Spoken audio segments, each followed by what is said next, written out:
Hello, this is Storybooks channel. New videos are posted every day. Subscribe and click the bell. Betty wouldn't stop. Well, let's give it a try. Frank and I are both in good standing with him. I don't know. I'm Aunt Maria. Oh, I don't know. Don't worry, Betty. We've been working for him for years. We've never had any problems. Paychecks on time, and the boss never raised his voice. Aunt Maria, you know I'm in a difficult situation. I tried to talk Maria out of it, but Betty, I understand. Let Frank and I talk to him first, and then we'll see. Aunt Maria suggested it. If it doesn't work, it doesn't work. Betty gave up. All right, let's do it. Aunt Maria left. Betty realized she had to move on, to try something. But the fear of making a mistake paralyzed her. After she was free, apart from Aunt Maria and Uncle Frank, no one talked to her anymore. And once a lot of people circled around her, getting both help and support at any moment. The girl looked out the window of the small room she now rented, and memories swam before her eyes. Workers were running back and forth, finishing the final preparations. Betty, shall we start the fountain? Asked a young man in a uniform. Yes, Mike, let's do it, replied a beautifully dressed young woman. Please make sure it doesn't reach the last tables. Will do. Betty smiled at Mike and set to work. Betty didn't want all this pomp, but the birthday party for the town's first business lady dictated its own rules. It was the height of the festivities, and one relative or another approached her. How are you, Aunt Wendy? How's Alex? She asked, not a flashily dressed woman. We're fine. You know I'm sick. I can't work. And Alex needs money for school. Don't worry, I'll pay for it. Betty hugged her aunt. Betty, thank you for such a holiday. A middle-aged man approached her. How are you, Uncle William?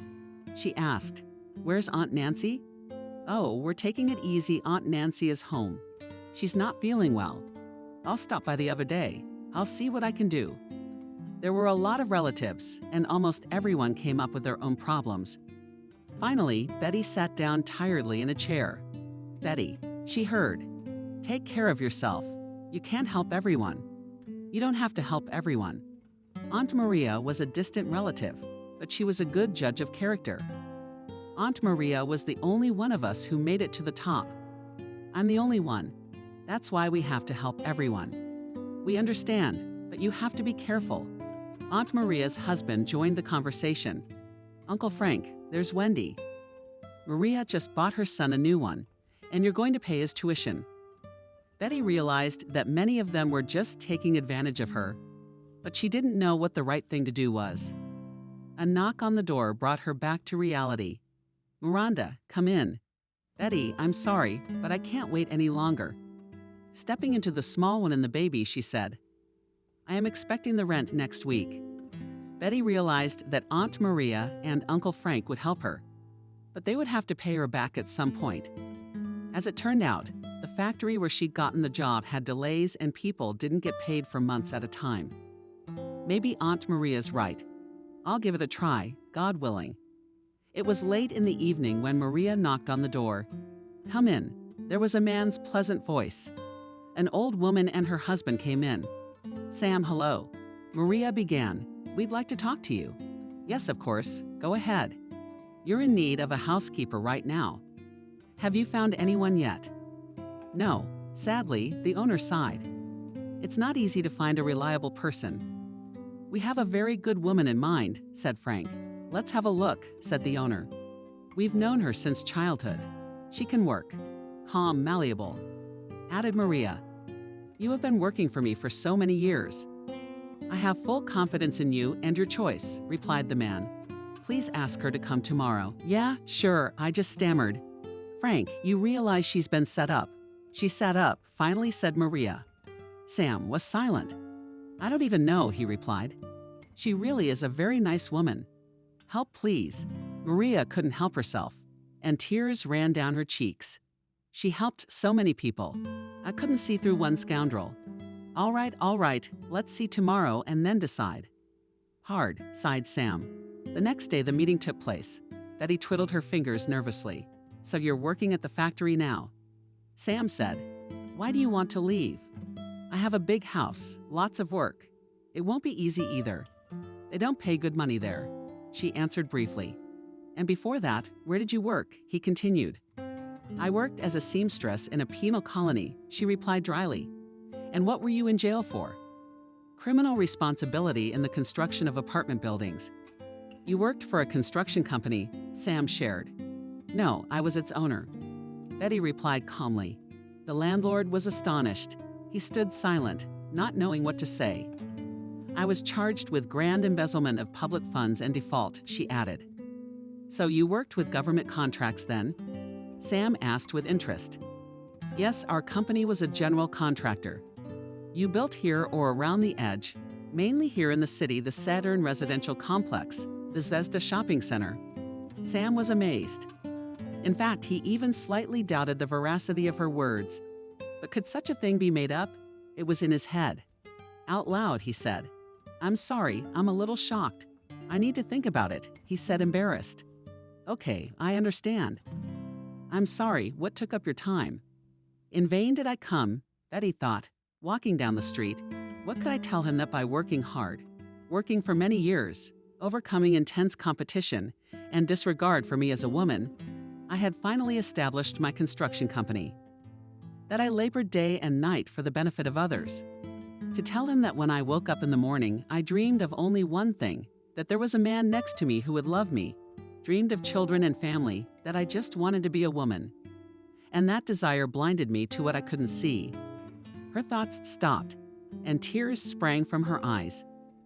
What a ridiculous story, thought Sam, looking out the window in his 50s. He had encountered different situations, but this one, though they were even similar to her in some ways. One day he lost everything too. A man came out of his office. Sam, good morning, Maria said, wiping her hands with her apron. How are you doing? Good morning, he answered her. I'm fine. Maria, could you tell Betty to come to work tomorrow? I forgot to take her phone number. Sam, darling, thank you. Through her tears, the old lady thanked me. You won't regret taking it.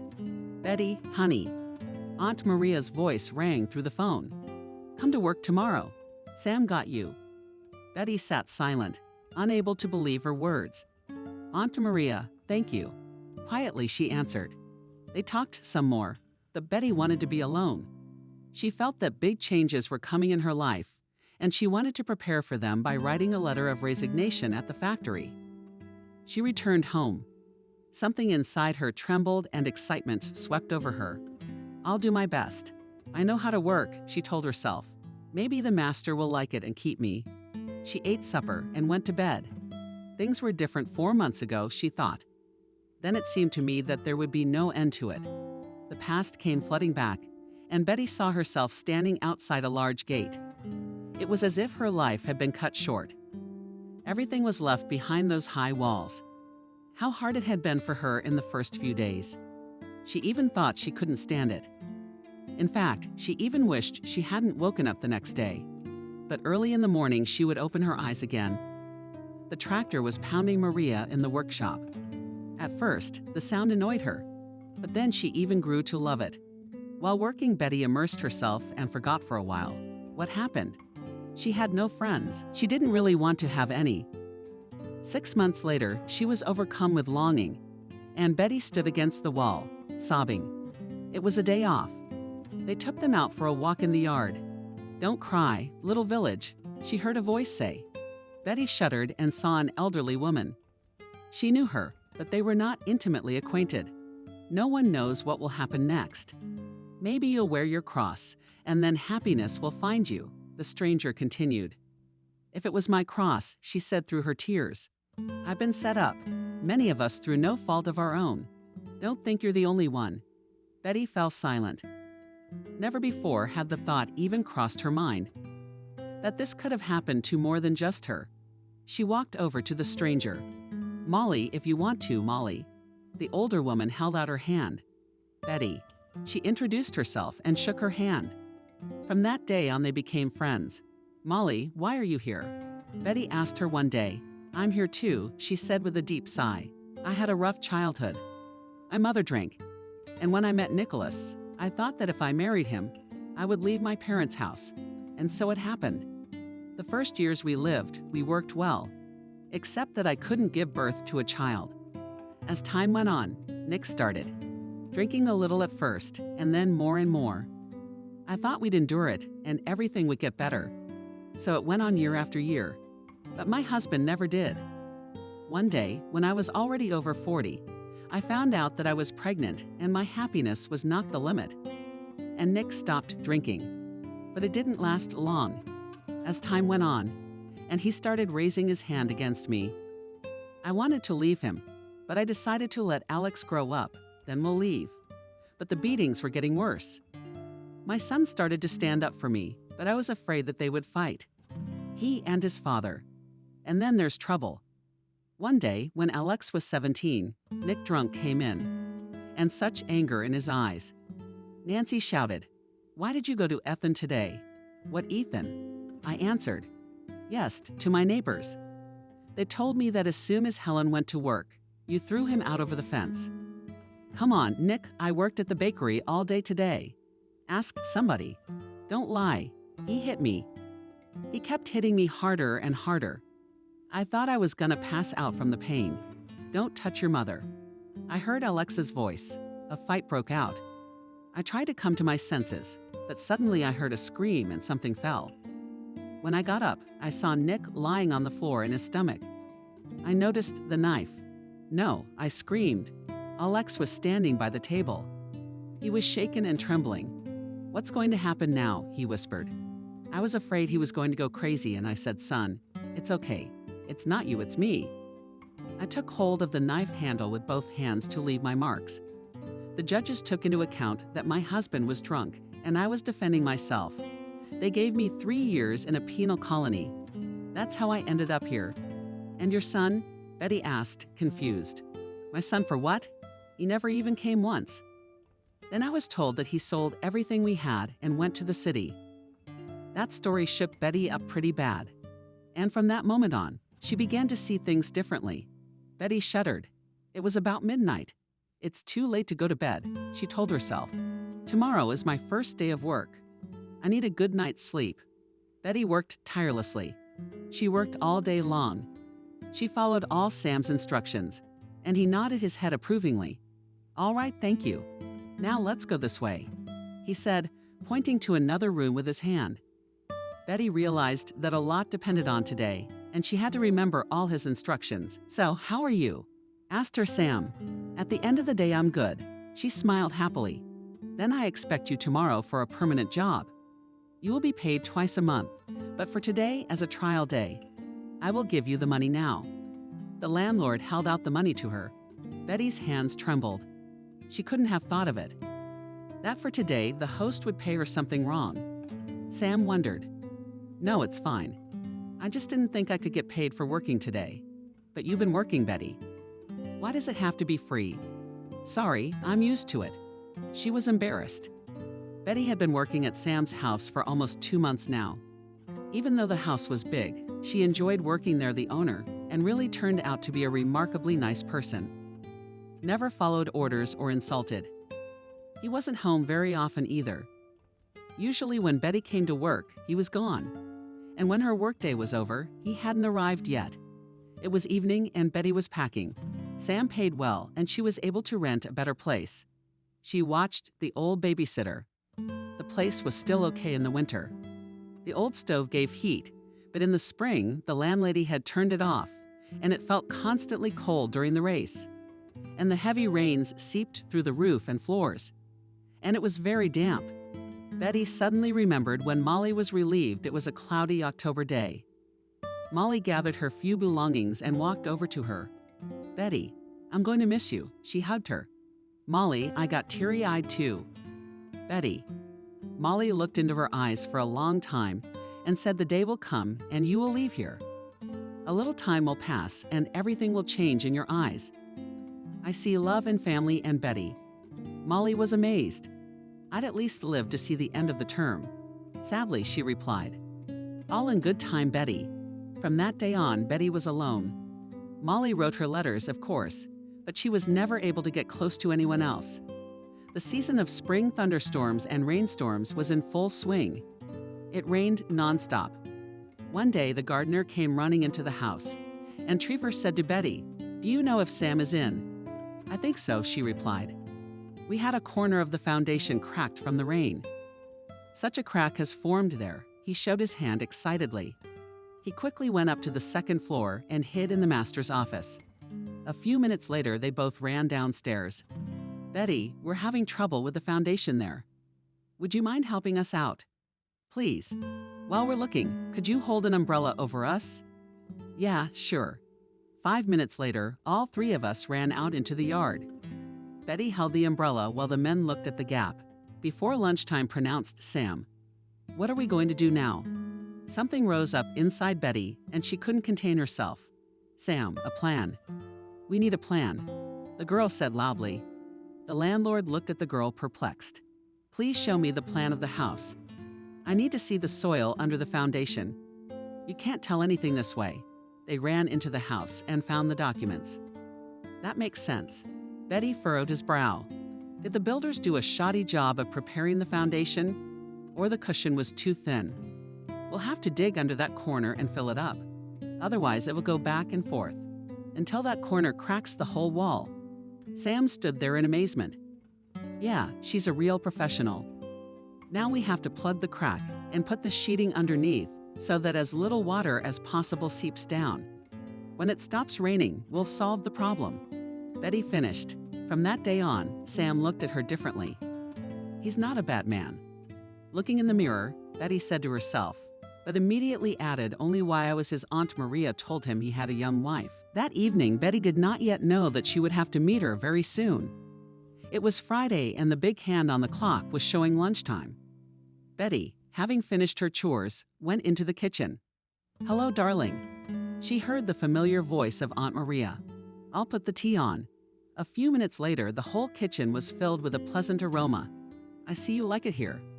The relative addressed Betty. "Yes, very much," she replied. "And the work is not hard. And the money is good. And the boss is really good." Interrupted her aunt. "And when he came here, I haven't seen him before." Betty asked. "Yes, probably about 1.5 years and 2 years after you choked on your tea, Maria. We got here by accident, too. Frank and I were driving our old Maria one day, and suddenly there was a dark blue Mercedes in the road. We pulled over. It turns out that the owner of Maria ran out of gas, and it was still far away to refuel. A stranger filled up, but we got to talking. Turns out he's not from around here, just recently moved here. We were about to leave, and he said maybe you can help me in other things too. I need good people. I'm an honest man, I'll pay money. But I can't find reliable ones. What can I do?" Asked Frank. "Yes, work around the house and garden, cook, clean, go shopping." "And what age?" I asked. "Any age. If you can do it, you do it." We agreed. I'll do the kitchen work. Frank on Maria to run errands. So we got lucky with Sam. Suddenly there was a noise in the living room. "I told you not to roll it, but to carry it." They heard a disgruntled voice. Maria said with annoyance in her voice.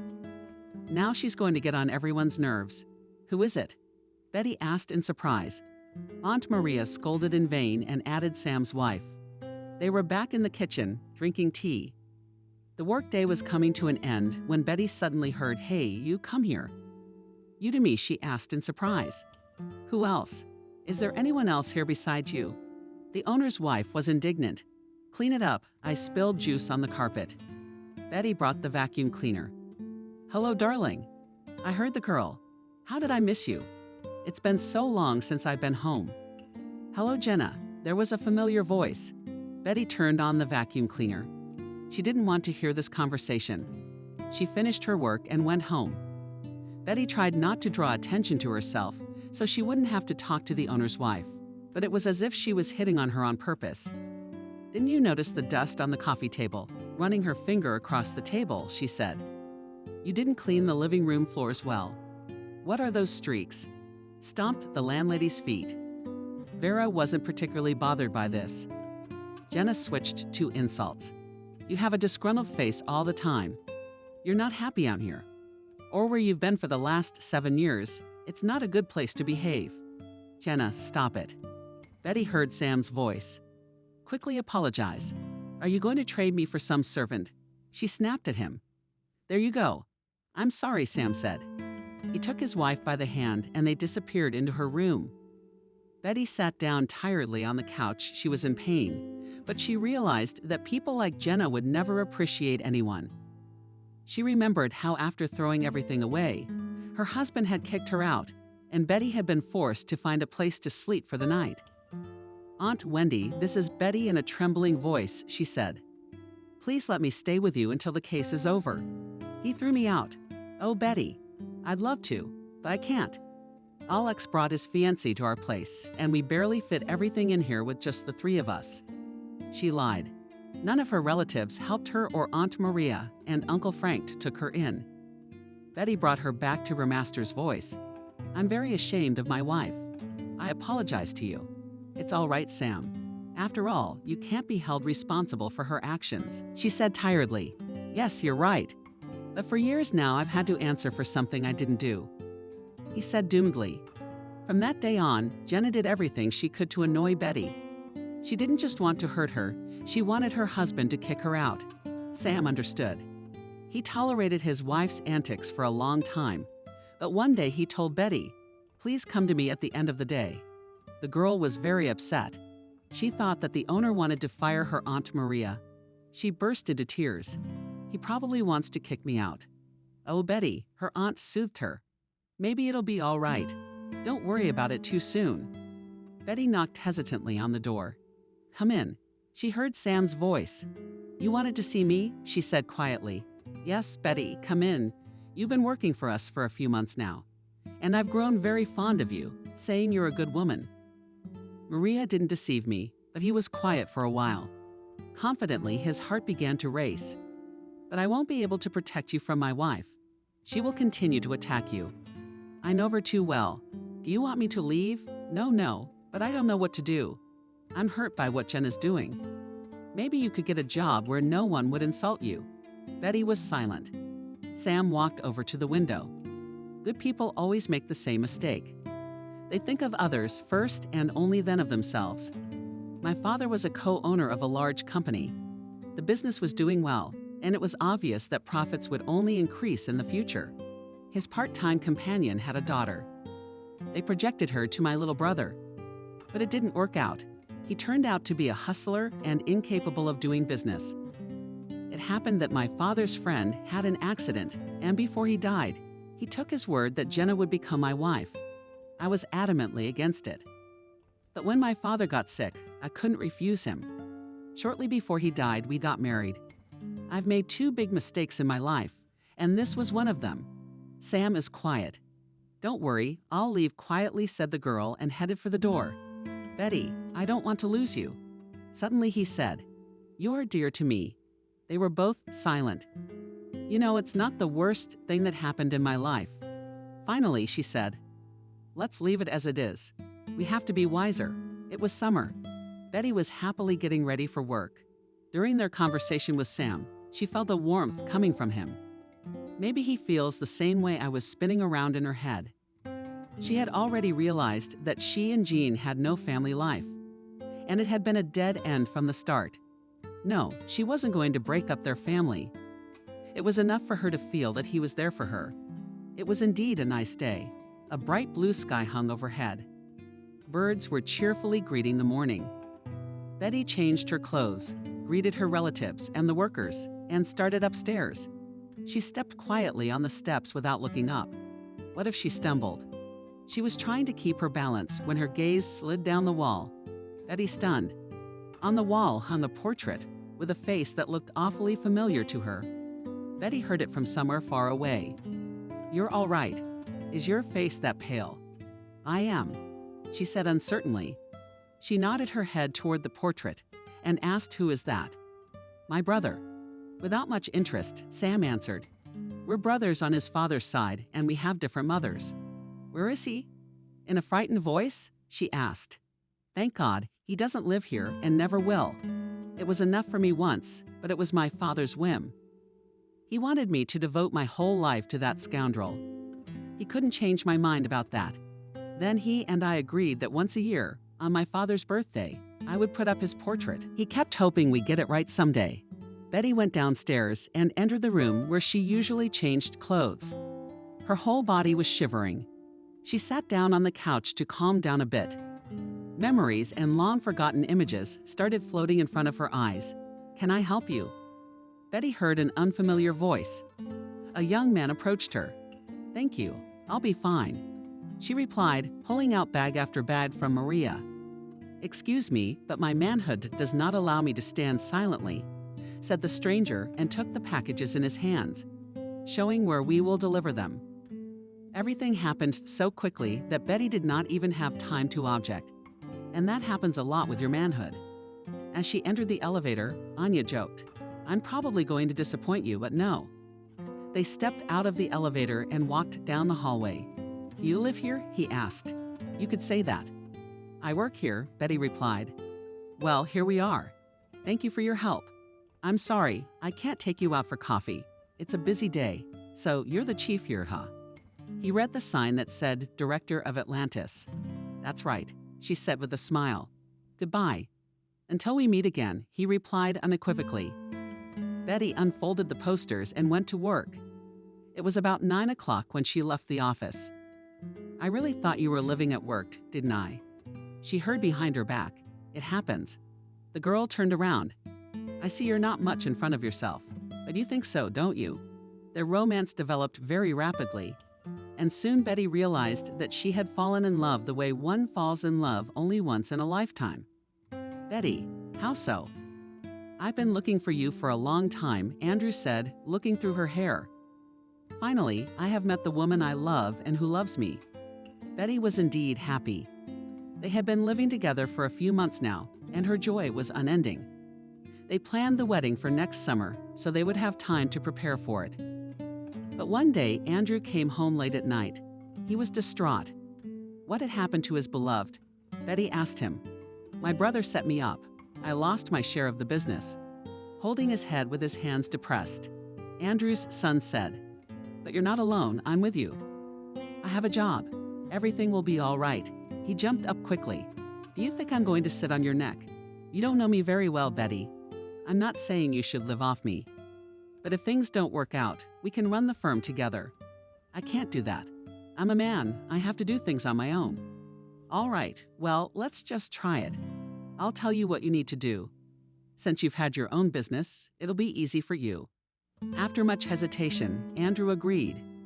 "Betty," Maria's voice came through. "Are you here?" "Yes," she answered quietly. "Did something happen to you?" "No, Aunt Maria, I'm fine. I just didn't sleep well tonight." Betty didn't want to tell anyone what had happened yet.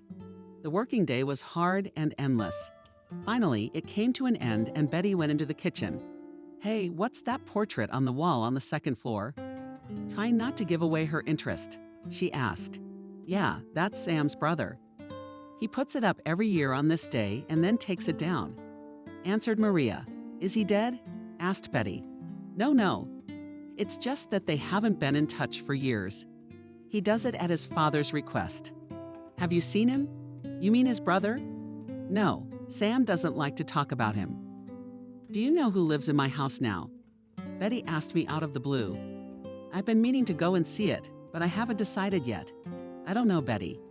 The last time I was there was when we picked you up. We drove up to your house. It was raining heavily, and Frank stayed at Maria. The lights were on outside, voices were heard.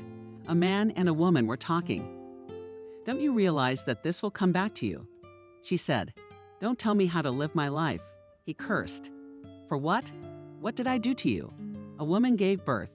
It's nothing personal. I just need money," the man replied. There was silence for a while. Both of them must have been silent.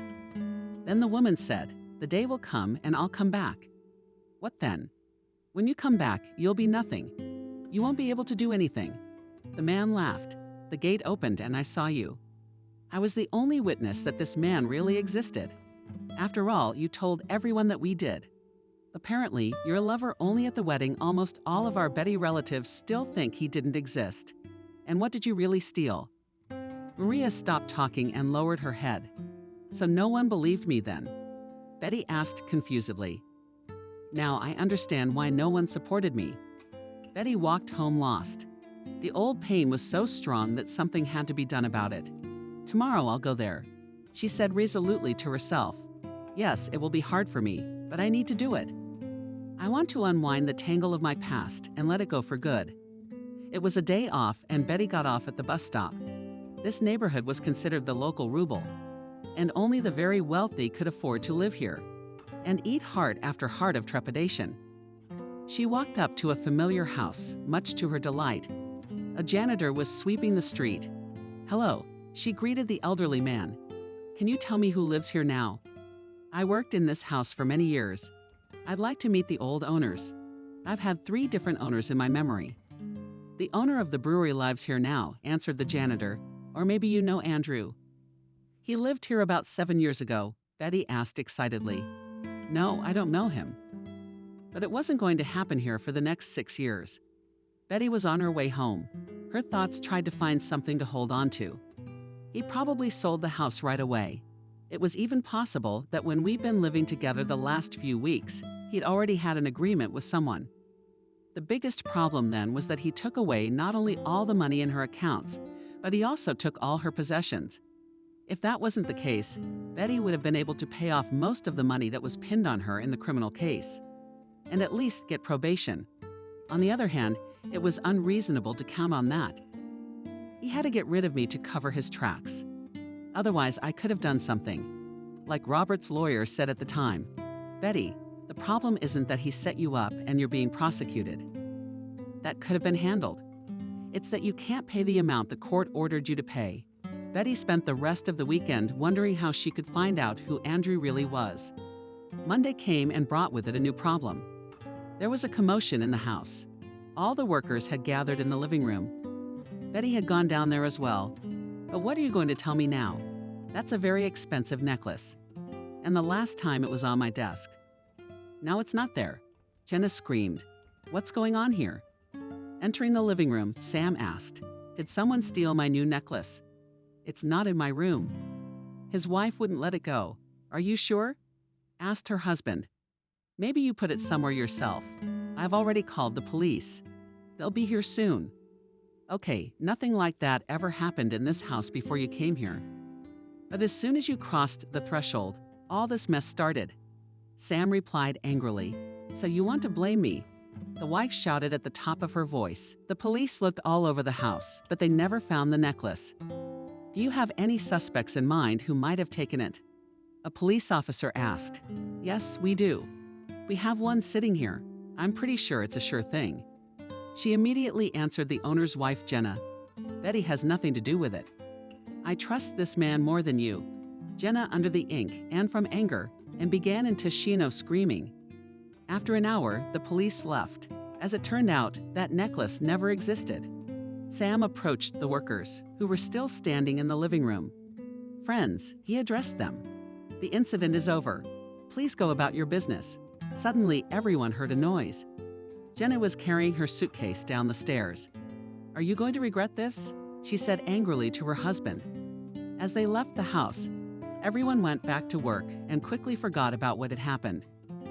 Betty had a lot of things to do today, and she wanted to get everything done.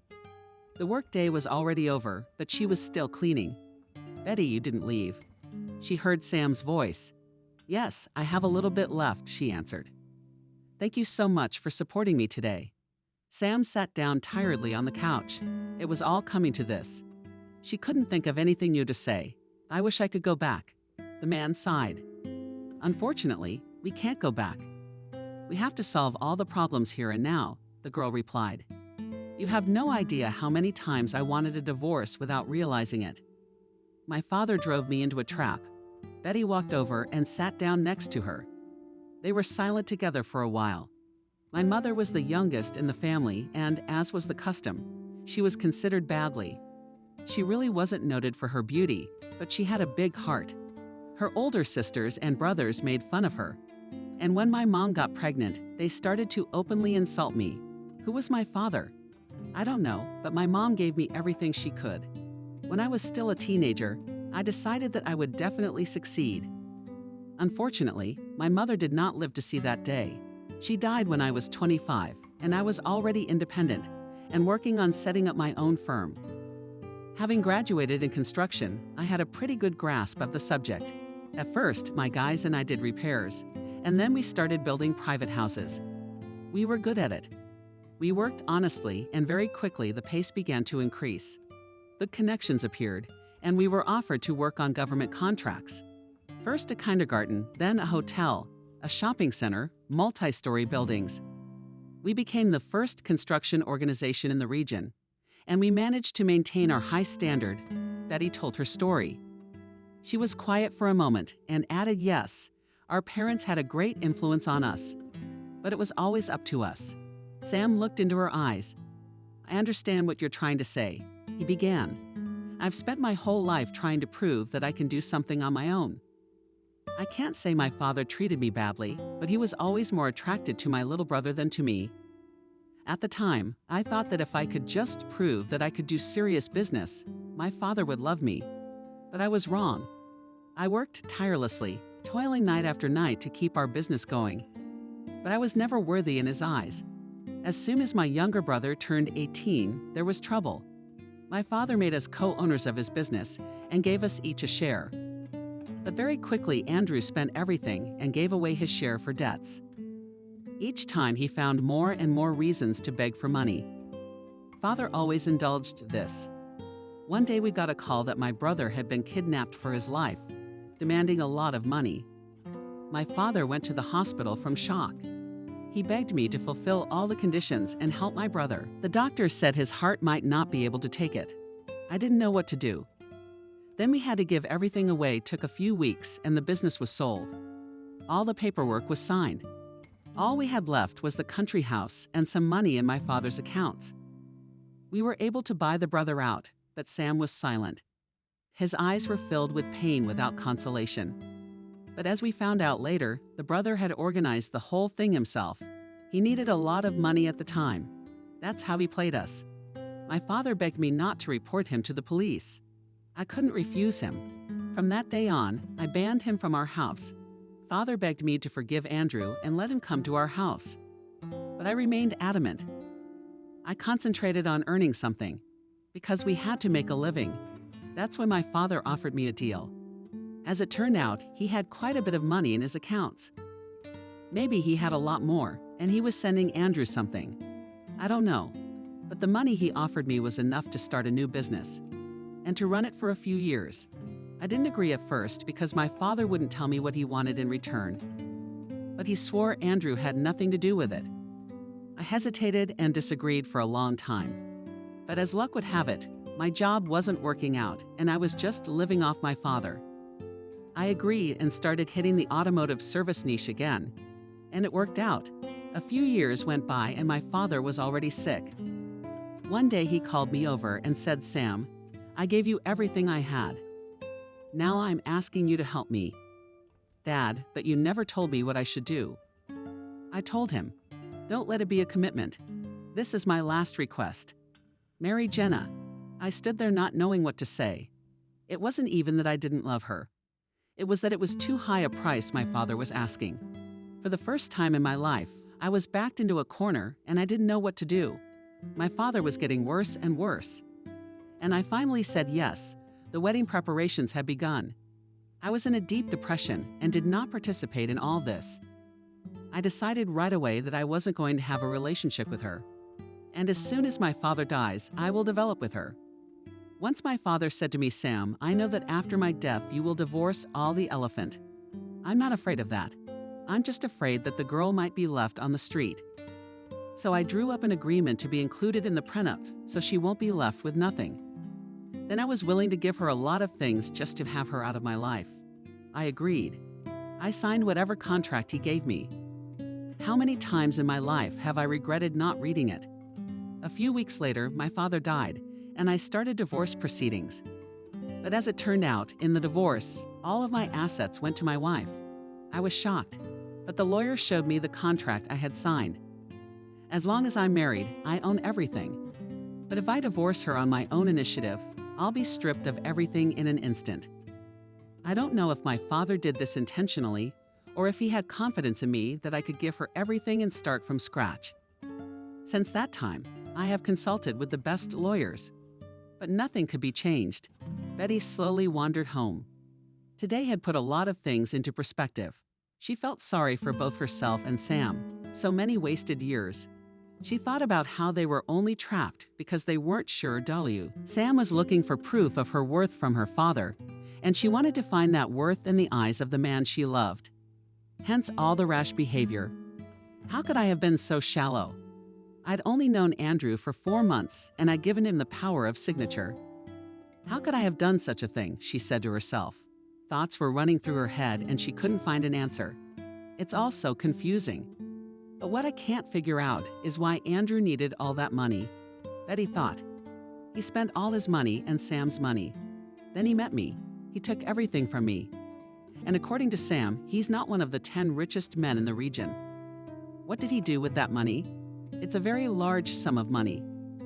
With Jenna's departure, everyone in the house cheered up. Now it's 3 to 4 months. She won't show up here, Aunt Maria said cheerfully. Why should she? She's got enough money. Sam puts a certain amount on her card every month. She has an apartment and a country house somewhere. She's not a very nice girl. Maria, Betty's aunt, supported her. She's spoiled. She's never known want. Work is not for her. Honestly, I sympathize. I sympathize with the landlord quite well. He's a man. Maybe he could have kids too. But he can't leave her, Maria sighed and added. And you should make up your mind. You make a good couple. I mean, Maria, really? Betty blushed. What does he need me for? I see the way he looks at you, Betty. His eyes are filled with love. All day long, Betty's mind was filled with Aunt Maria's words. Oh, it's all nonsense. She persuaded herself. Maybe that's what Aunt Maria wanted. But after what she had learned, it was impossible. Betty, she heard his voice. Would you come in here, please? The girl shuddered. She shagged and uniformed and went upstairs. Betty, I need your help. A little embarrassed, said Sam. I'll pay you for it. Why do you want to blush? She asked. Let's go outside, asked the man. They walked to the corner of the garden. This place looks very deserted. I'd like to transform it a little. Help me set up a small seating area, a gazebo or something like a veranda. Pointing to a small vacant lot, he said happily. Betty was pleased. She had dreamed of it for so long, but had never thought she would be able to return to her favorite job. Betty suggested several options to Sam. And the work began. That's where we need the board. Now let's take this load. Mumbled to herself, Betty drew a stroke of absorbent cotton. Betty was distracted by Trevor. Look, corners like this will do. She looked carefully. Trevor Schket, yes, but we'll need bigger ones. Look at the bolts too, please. Maybe they've fallen off somewhere. And the junkers too. The whole house is working. Uncle, get me a good saw and bring some gorilla for Bruce. Betty gave the order. The left corner is a bit askew. Move the peg back about 3 centimeters, she told the young man who was marking the plot. Unfortunately, we're going to have to do without the elite levelers. So let's develop our eyesight. Sam, with you 2 good shovels and a kilogram of nails. We need a tenner. Walking up to the owner, she said, the work boiled over until the evening. Guys, over here. The master's voice was heard. Uncle Frank and Aunt Maria Sam spread out the blanket under the shade of an old lime tree. Let's have a picnic today, suggested the host. An hour later, everyone was lying on the blanket, satisfied with the work they had done. There's work for 3 or 4 days, Betty said. How do we finish? Everyone is invited to the housewarming party, Sam said cheerfully. Will there be dancing? Aunt Maria joked. Of course, laughed the host. If Frank doesn't mind, could you give me your first dance? Oh, Sam, that's a concession I can only make to you. Everyone laughed out loud. It's been so long since I felt this good, smiled Sam, trying to sleep. How many years of hard work. I'd even forgot that I know how to be happy. With these pleasant thoughts, he fell asleep. Everyone was curious to see how this construction would end, and no one spared no effort. Hey, give me more nails, shouted Sam to a young guy standing on the stairs. They were assembling the wooden frame on top of the house. Asked Uncle Frank, I wish we could go swimming in this heat and have a pool. The owner laughed happily. We now have a personal builder. Not just any builder, but a real professional. Come on, Sam. It doesn't take much intelligence, replied Betty. Covering the wooden poles with a sign. 3 days quickly flew by and the porch was ready. The celebration was scheduled for 700 hours tonight. Frank, bring more juice glasses. They're on that one. Set the table as well. Maria, Aunt Maria, where shall we put the goose? Asked Betty, holding the heavy tray in her hands. Betty, let's put it in the center, replied the woman. The men came over and sat down at the table. Sam appeared in the distance. He was running fast, holding something in his hands. Friends, look what I got, joyfully said the host, showing 2 bottles of wine. Hooray! There were enthusiastic voices. The evening had been wonderful. And there was not only dancing. It turned out that Sam was a very good singer. Betty left the veranda. She wanted to take a little walk. Can I come with you? She heard Sam's voice. They walked in silence along the powerful paths. Thank you, Betty. Those were the happiest days of my life. I felt good too. Just 6 months ago, I couldn't have imagined that my life would change so much. Back then, I just wanted to survive. Sam, quiet. Betty, who was this man? He didn't dare ask. She sat down on a bench among the fragrant bushes. Now, I don't know if our meeting was an accident or if he arranged it that way on purpose. But at the time, it seemed like an accident. I was working hard, and more often I wanted love and a family home. And it wasn't that men weren't paying attention to me. Yes, they did. It was just that it was like I was waiting for someone. Maybe I was too strong and men were just too ordinary. They were afraid of me. Then one day he came up to me. Things just kind of spiraled downhill from there. It was like he kept me awake, and I got deeper and deeper. I wasn't careful anymore. He completely consumed me. It was like an obsession. I can't explain the result. 4 months later, I wrote him a power of attorney to sign documents in our company. I felt like we were now not only a family, but one team. Betty was silent, so he was authorized to sign any documents on your behalf. Shocked, Sam asked. Yes, his signature became identical to mine. At the time, he was the general manager with the authority to sign contracts. I trusted him completely. And indeed, he quickly managed to find a common language with both colleagues and customers. About 2 months before, we had been offered a large order. We were talking about dozens of objects. The sums were large. We signed a contract, and he volunteered to handle these cases. About 3 months later, there was a knock on my door. Betty, how could it be? We've allocated so much money. The work hasn't even started, the general manager of the client told me. I was astonished. How could you be? No way. Our general manager is on it. I'm constantly checking the paperwork. Betty, did you go to the site? Yes, I was there at the beginning. I answered in a trembling voice. We drove together to the construction site. There was silence, according to the blueprints I've been looking at. There should have been walls on several buildings here by now. Excuse me, I'll find out. I picked up the phone with trembling hands. His number was no longer answered. When I got home, they wouldn't let me in, and I was outside waiting for his Maria. What was all that about? I asked him excitedly. What exactly? As if nothing had happened, he answered. Why wasn't the work done? Why didn't you tell me anything? Betty tiredly, he said. After all, it was your idea. I didn't ask you for anything. You forced me to sign documents for you. You wanted to set me up, but you got yourself caught. I was shocked. How did it make you do that? It's very simple. You used me. I did everything according to your instructions. Didn't you? Go away, I shouted. Get out of my house. Betty, and that's where you're wrong. You have to leave. I wouldn't give up, so he called the police. He showed them the deed to the house and all the property, which said that I was giving him everything I had on my own behalf. I was given a few hours to gather my belongings. The evening swallowed up the houses and trees, and candlelight was heard in the bushes. Betty, but why didn't you attend to these objects? Sam asked her. I don't know how it happened. First of all, he kept bringing in drawings and plans of the work done. In the second place, I've slowed down a bit. I had worked so hard for so many years, I just wanted to take some time off. He convinced me that I could count on him. And one day he said to Betty, "Why don't you take a couple months off? At least there's a little more work to do. I report to you all the time anyway. Are you aware of everything that's going on? Finally, you're in a hurry, and then it's baby time." I figured, why not? I'm in control anyway. I'll get some rest, and then I'll go to the sites. She just wanted to. She just wanted to be a woman. Sam thought, looking out the window at the sleeping garden. That bastard played on her feelings. How much does he look like my brother? People like that always behave the same way. We're both just unlucky. The next morning, Sam asked Vera to come upstairs. "Betty, I've been up all night thinking about what happened to you. I'm so sorry.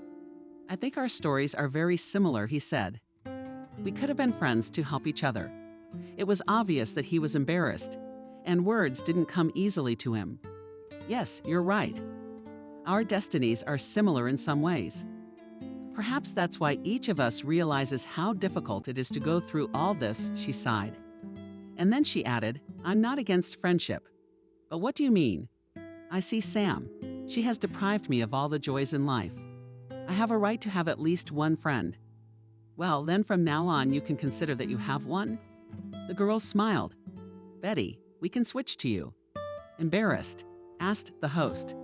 "I don't know, let's try." Sam excitedly replied Betty. Since that day, a lot has changed in their relationship. But how did they agree? It was all about friendship. One day they were out for a walk after a day of work. They were good together, and they tried to take every opportunity to be alone together. "Sam, why did you leave?" Suddenly she asked. "You mean out of town?" "After my father was gone, I realized that I was no longer connected to him. I also knew my brother too well and was sure he wouldn't leave me alone anyway. And so he did. Already a week later he came, he asked for money again.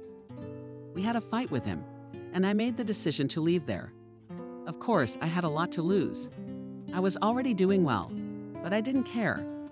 I informed her of the plan. She, of course, was against it.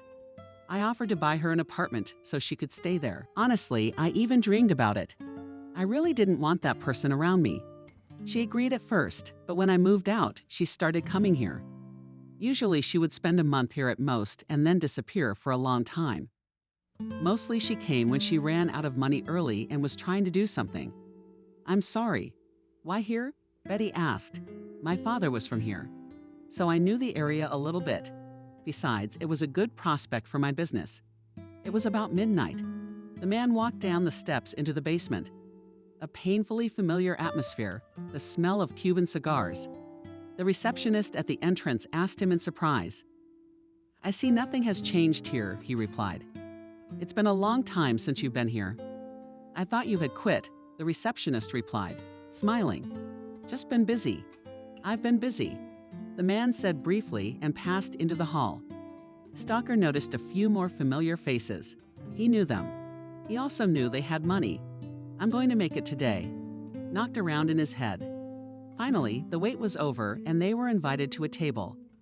There were 6 people. Not bad, Stalker thought happily. The dealer placed the decks in the show. "Gentlemen, please place your bets." In a calm voice he said, puffed his cigar. The men placed the first chips on their lots. The game had begun. Stalker had dreamed of this for so long and hoped that this time he would finally get lucky. The first game was played. Stalker had over 21.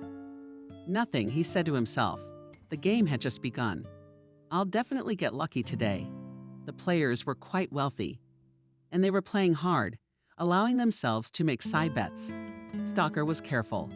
Several hours had passed, and blackjack was in full swing. Stalker was starting to get nervous. He realized that just a little more and he would run out of money.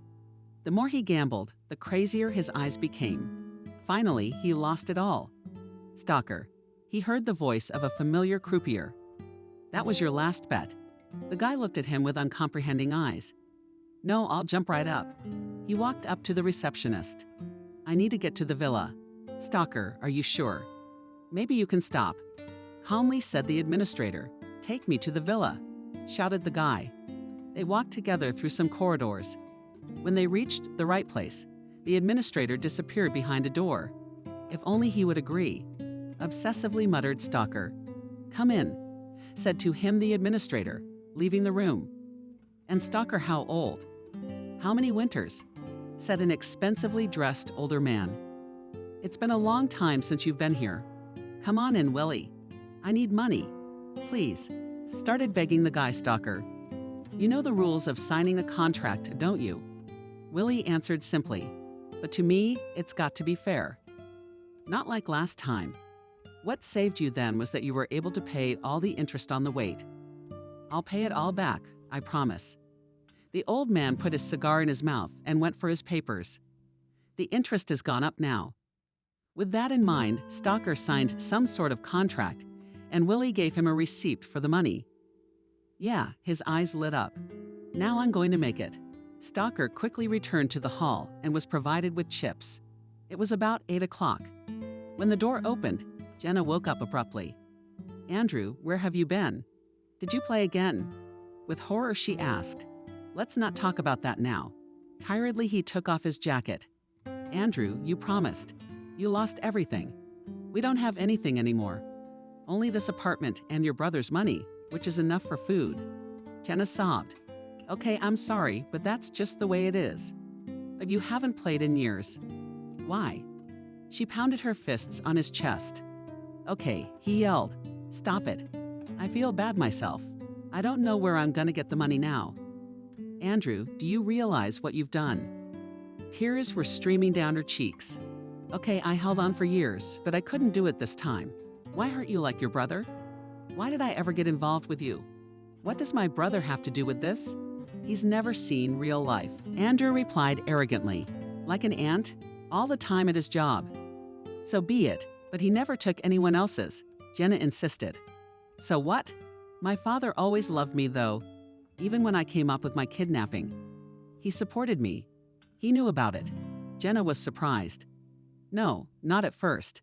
But when he went into the hospital, I told him everything. They sold the business then, but he wouldn't give up the money in his accounts. After I was left with nothing, he transferred most of it to me. Dad knew Sam could earn more. I didn't. He spent his whole life wanting my brother to take care of me. Andrew, but you realize no one has to give you money. That's why when I lost so badly last time, I came up with this plan with this business lady. What was her name? Betty, I think. If it wasn't for my dad's old apartment in that town that only I knew about, I couldn't have pulled it off. You're forgetting that you just miraculously escaped. Shaking your head, Jenna. Yeah, at the time, I thought Willie was gonna kill me. The amount owed was so big that it took all of Betty's estate money to cover the debt. What are we going to do now? Asked Jenna, choking back tears. Everything's going to be all right. I love you. Andrew kissed her. And I love you. I realize I'm a complete fool. A man like you is impossible to live with. But I love you very much. Help me, Jenna, please. Looking straight into her eyes, Andrew said, and Betty was happy. She realized that her situation couldn't be solved, but it didn't matter to her anymore. The most important thing was that he loved her too. She could feel it. Of course, she really wanted them to have a family. But she had already lost everything once. That's why she was glad she had Betty. Sam once said, I realize you're not going to clean this house forever. And with potential like yours, you have to try something. Sam, I'm afraid, she said with her head down. After all this happened, I'm afraid. I'm afraid of making a mistake. I understand that. But you don't have to work with such a large scale as you had. Look at the miracle we built with your design. Sam pointed to the miner with his hand. You know, I really miss my job myself. So many ideas. I wish I could do them all. Betty, settle on something that's acceptable to you. Let it be summer verandas and barbecues. There won't be much risk involved. Yes, there's a lot of competition, but you'll find your customers. What about cleaning the house? Embarrassed, she asked. Betty, I love you, Sam said suddenly, and the most important thing for me is to see you happy. You have no idea how I feel when your eyes light up with joy. Betty was really happy to hear Sam's confession. Okay, I'll give it a shot. You're right. There's not much to risk here, she agreed. But I'll still clean the house. It's a deal, Sam said. He didn't expect any other answer from her. Betty went into the kitchen. "Aunt Maria, how are you?" she asked. "Hi, Betty. It's August, we're in season," replied the woman. "Wraps 3 liter cans of cardboard tomatoes. I'll help you today," hugged Aunt Maria Betty. Sam suggested that I start doing these design projects of the sitting area and the veranda, sharing her joy, enjoying my Christmas tea. "Betty, my girl," Aunt Maria wept. "You've been through so much. Happiness has finally knocked on your door, and a good man loves you, and you'll find a job." There was some noise. "Anybody home? Did you hear them?" "No, not again." "You were swearing at Aunt Maria." "What?" She came back pretty quickly this time. "Please take it to my room," she said. "What is it with her?" The word please she didn't know before. Maria was surprised. She was not welcome, and she knew it. But she tried to control herself. "Hello, my love." She greeted Sam in the evening. "Jenna, why all this spectacle? What do you want?" Dryly, he replied. "Well, I'm sorry. Yeah, I was wrong last time." The wife lowered her head. "Okay, please make sure no one notices your presence here," the husband replied and left for his office. Jenna really tried not to hurt anyone. She spent a lot of time in her room. Betty had a lot of work to do that day, and she decided to come in early. Sam was already gone. However, he came out of the living room when suddenly his wife came downstairs. "Good morning," said Jenna affably. "I'm waiting for the plumber. My pipe leaked this morning. Sam told me to call someone at home." "Good morning, Jenna," Betty replied calmly. She went about her business. The door opened and Jenna and a uniformed man appeared on the doorstep. "Hello," Betty said hello to the stranger. The plumber didn't say anything back to her. He stared intently into her eyes. His gaze seemed familiar to her. Maybe one of the workers I used to have, Betty thought. Half an hour later, she finished her work, picked up the vacuum cleaner, and started upstairs. Suddenly, she heard the door slam shut. A few seconds later, a plumber came up the stairs. He gave her another hard look and quickly ran downstairs. Jenna came out of the room. "He forgot to take the money," she said, and ran out into the yard. All day long, Betty had not gotten the man out of her mind. She clearly felt that she knew him, but she couldn't remember who it was. Jenna was telling Andrew, to her on the phone, I couldn't download 2 very important files. That stupid cleaning lady interrupted me. She had a familiar face, a light bulb. "You need to do this. Please take that flash drive I left you and copy those files for me. I'll tell you the name. It's very important. My life depends on it." "I will do everything," replied Jenna. That evening, Sam was late for work. He had some business to attend to. Betty never got a chance to talk to him, but she didn't want to distract him. It had been a busy day, and she decided to go to bed early, but she couldn't sleep. Those eyes were always in front of her. No, it suddenly hit her. It couldn't be. It wasn't the plumber. It was Andrew. She jumped up and picked up her phone, but it was already about 3:00 a.m. "I'll go over to his place tomorrow morning," she thought. Sam is asleep right now. Betty walked briskly down the street in the early morning. She wanted to talk to Sam. This whole thing with the plumber was very strange, and the girl had a bad feeling about it.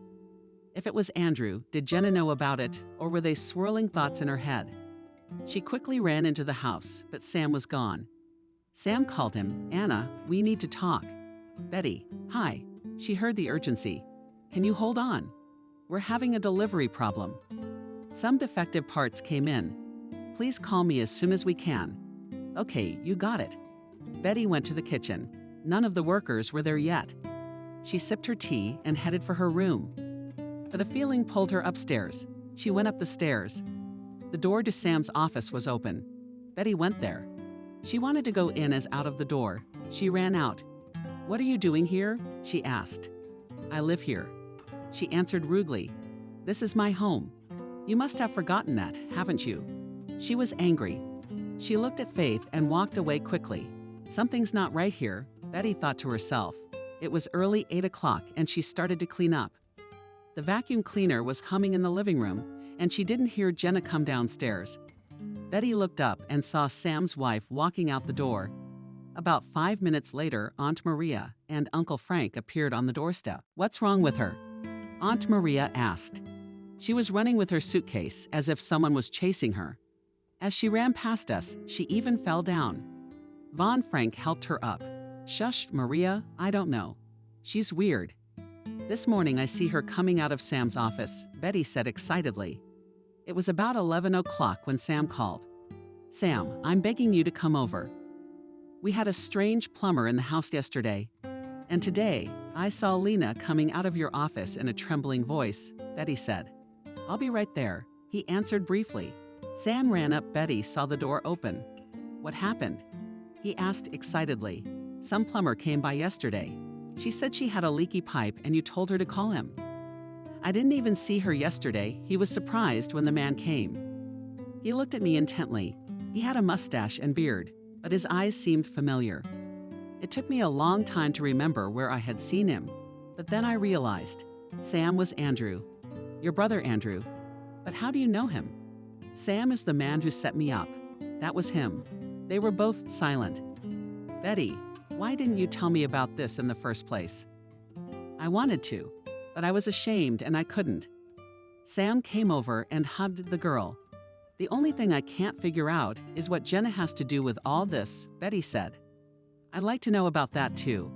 I'm going to call the police now." There was a commotion in the house.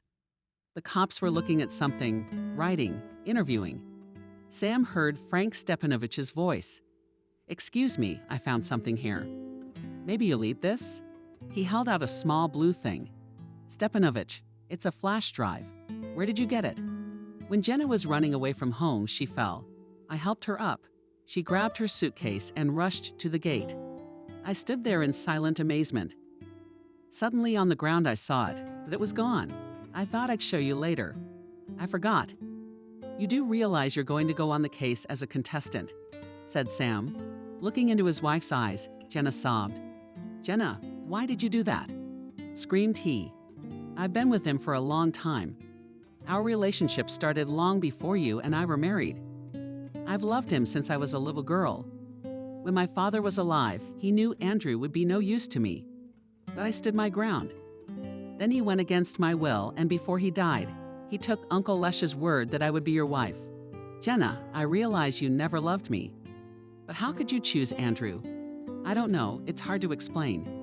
He became my find, despite his passion for cards. I still couldn't let him go.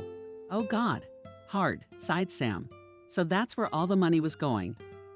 Andrew hasn't played in about 7 years, but he broke down. Recently he played again and hit the big money. He signed a contract and he can't get a refund. That's why he started this whole thing. Andrew found a man who can use the documents that were on the flash drive to get the money out of your bank accounts. "Okay," Sam said after a moment's silence. "It's time to answer. Your choice. Or you're on your own accord. You give me a divorce and walk away with nothing.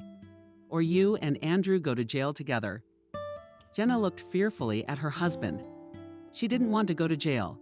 Even though it was a cloudy October evening, the house was cheerful and full. "Sell me those glasses," Aunt Maria said. Setting the utensils on the table. "Carry more chairs from the other room," he shouted. Betty was helping in the kitchen. There was more French meat to put on and salads to finish. Betty suddenly heard from the living room. "Come here." Betty wiped her hands and walked out of Molly's kitchen. She wept with joy. "How happy am I to see you. Thank you for coming."